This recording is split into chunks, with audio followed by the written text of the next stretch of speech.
నిరంతరం యెషయా గ్రంథంలో ఈరోజు చదువుకున్న పాఠంలో 12వ అధ్యాయంలో యెషయా గ్రంథం 12వ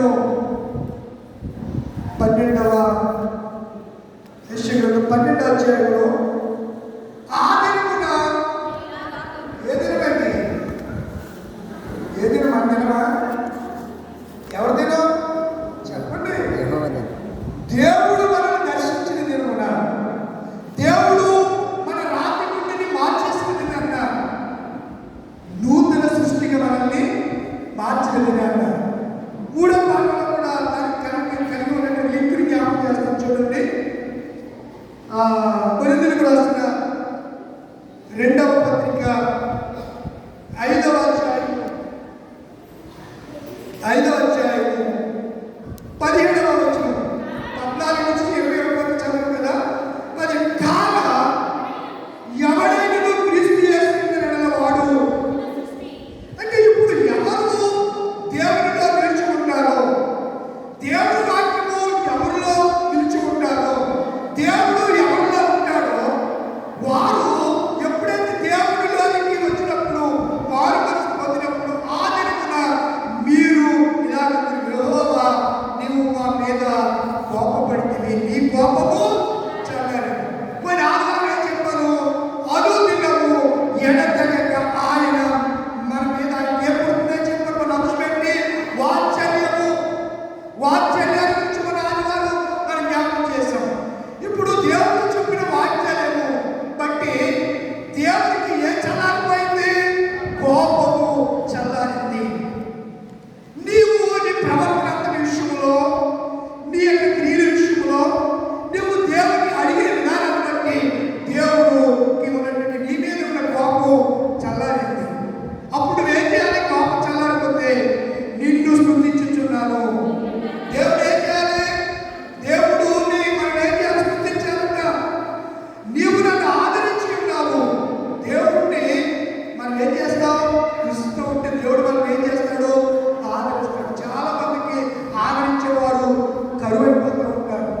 కష్టకాలంలో బాధతో ఉన్నప్పుడు చేయి విడిచిపెట్టేస్తారండి. గోరు చుట్టు మీద రాకెట్ బోర్డు అని మాట్లాడినా మీరు ఎప్పుడన్నా వెళ్ళలేదా? మీరు వినలే? విన్నారా లేదా? అది అసలే చాలా విపరీతమైన పెయిన్ వస్తూ ఉంటుంది, బాధ కనిపిస్తుంది. దానికి ఏదైనా దెబ్బ తగిలితే ఇంకా పరిస్థితి ప్రాణం విలువలాడిపోతూ ఉంటుంది. క్రై బోరున విలపించడమే. వ్యాధికి గురవుతూ ఉంటాం. ఆ పెయిన్ని, ఆ బాధను తట్టుకోలేక విలువలాడిపోతూ ఉంటారు. పిల్లలైతే పరిస్థితి కుక్క పెట్టి ఏడుస్తూ ఉంటారు. అలా టైంలో దగ్గరికి తీసుకుని నాన్న ఏం కాదని తల్లి కుమారుడు ఒళ్ళో పెట్టుకుని కాసేపు వాడిని ఓరడించి లాలిస్తే కాసేపు ఆటోమేటిక్గా వాడు మన బాధను మర్చిపోతూ ఉంటాడు. అలాగే దేవుడు మనల్ని రక్షించినప్పుడు ఆ దినాన్ని మనము ఆయన స్తుతిస్తూ ఉంటే దేవుడు మనల్ని ఏం చేస్తాడంట? ఆదరిస్తాడు. మనకు వాటికు అక్కడ జ్ఞాపకం చేయాలని, మంచి మాట జ్ఞాపకం చేయాలని ఇష్టపడుతున్నారు. రెండవ మాట, యెహోవాను స్తుతించుడి, ఆయన నామమును ప్రకటించుడి. చూడండి, 3వ వచనం 12వ వచనం చివరి లైన్, కావున మీరు ఆనందపడి రక్షణార్థమైన మీరైన బావులలో నుండి నీళ్లు చేదుకుందురు. ఆ దినమున ఏమంటారంటే యెహోవాను, ఆ దినమున యెహోవాను స్తుతించుడి, ఆయన నామమును ప్రకటించండి. ఇలా ప్రకటన చేసిన వారు ఎవరైనా ఉన్నారు అంటే బైబిల్లో దావీదు మనకు కనపడతాడు. ఎవరు కనపడతారు? దావీదు కనపడతాడు. 105వ సంకీర్తన 105వ సంకీర్తన 105వ సంకీర్తన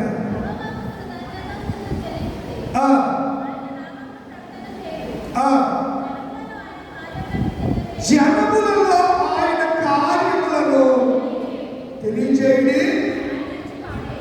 ఆయన గురించి పాడండి. ఆయనను ఏది నాన్న ఇలా దానికి చెప్పాడో ఆ విషయం కూడా మీకు జ్ఞాపకం చేయాలని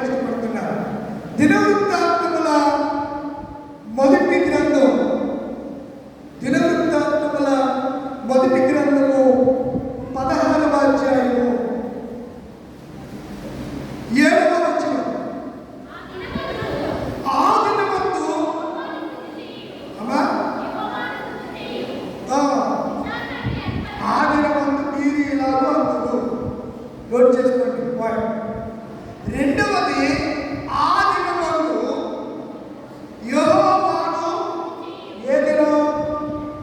ఇందాక కూడా అడిగిన ఏ దినం అంటే మాట్లాడలేదు. మనం రక్షింపబడ్డాం ఆ దినం వరకు మనం ఏం చేయాలి? యెహోవాను స్తుతించాలి. ఇక్కడ ఏ దినం? ఆ దినము యెహోవాను స్తుతించే విచారణ ఏర్పరిచి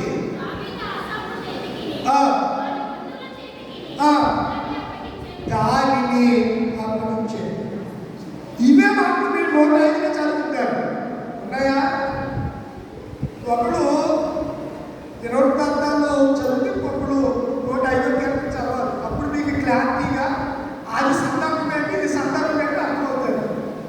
మనిషి నువ్వు దినవృత్తాంతాలు చదువు, నువ్వేమో కీర్తన చదువు. ఇప్పుడు కీర్తన చదువు.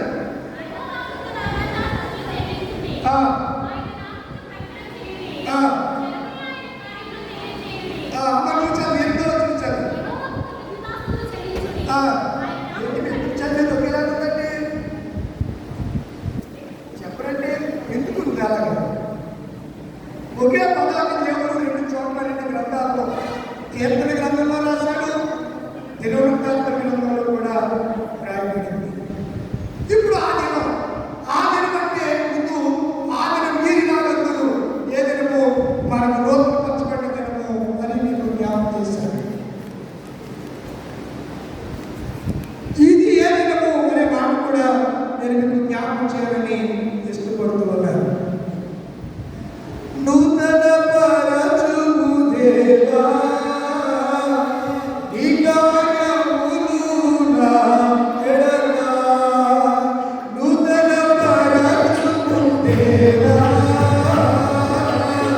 నీ కార్యములు నా ఎడల.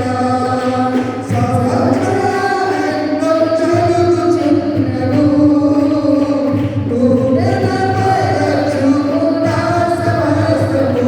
వాగ్దానం గతించిపో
తీసుకుని వచ్చి వర్ణాలు కళ్ళ దగ్గర ఇస్సాకును బలించిన మోరియా పర్వతం మీద, అబ్రహాము ఇస్సాకును బలించిన మోరియా పర్వతం మీద దానిని నిలువబెట్టాడు, స్థాపించాడు, స్థిరపరిచాడు.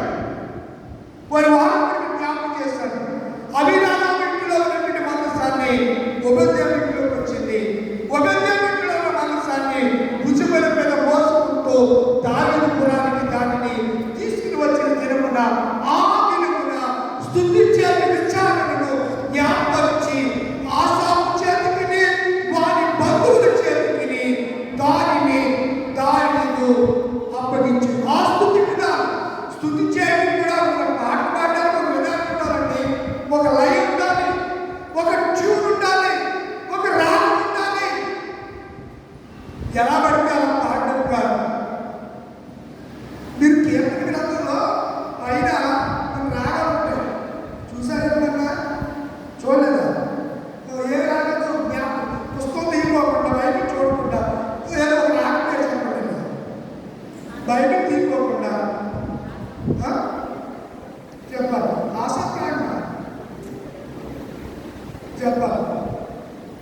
ఎదుగుతున్న రాగం మీద పాడలేని కీర్తన 62లో ఉంటుంది. 62లో ఏ రాగం ఉంటా?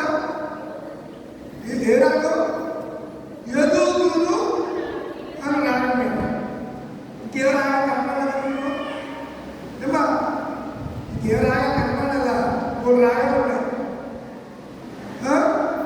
ఇక్కడ చూడండి 69లో శోభానీయుల రాగం మీద పాడదగింది. ఇంకా చాలా రాగాలు. సరే, ఆసాపు అనే రాగం కాదు. 74లో చూడండి, ఆసాపుకి ఎంత దైవ ధ్యానం ఉంది. అమ్మమ్మ మా అమ్మ ఆసాపు రాగం.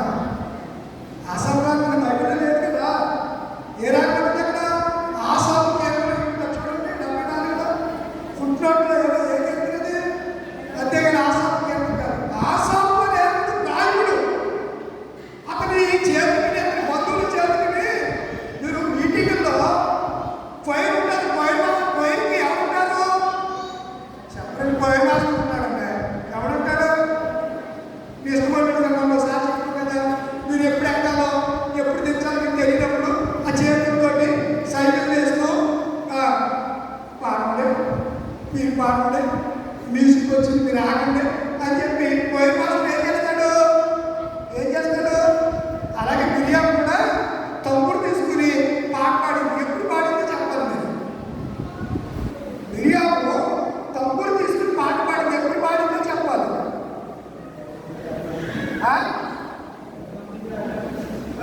ఆయన చెప్పాడు పెద్ద మీరు పెద్ద చెప్పాడు. ఎప్పుడు? ఎర్ర సముద్రము దారినప్పుడు ఆయన పాట పాడింది. ఏ పాట?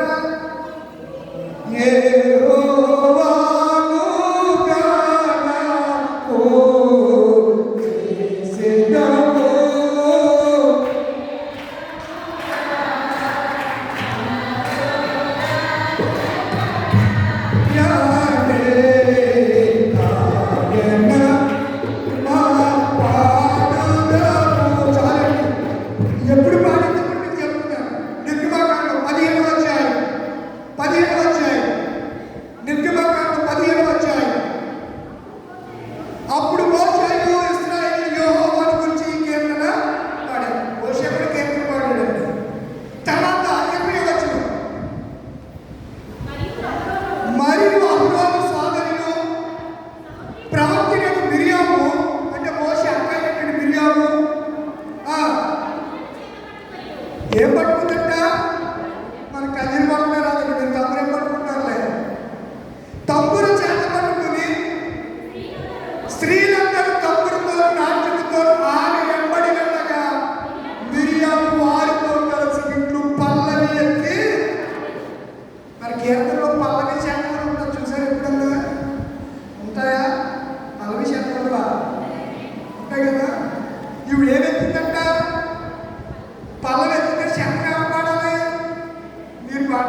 వాడికి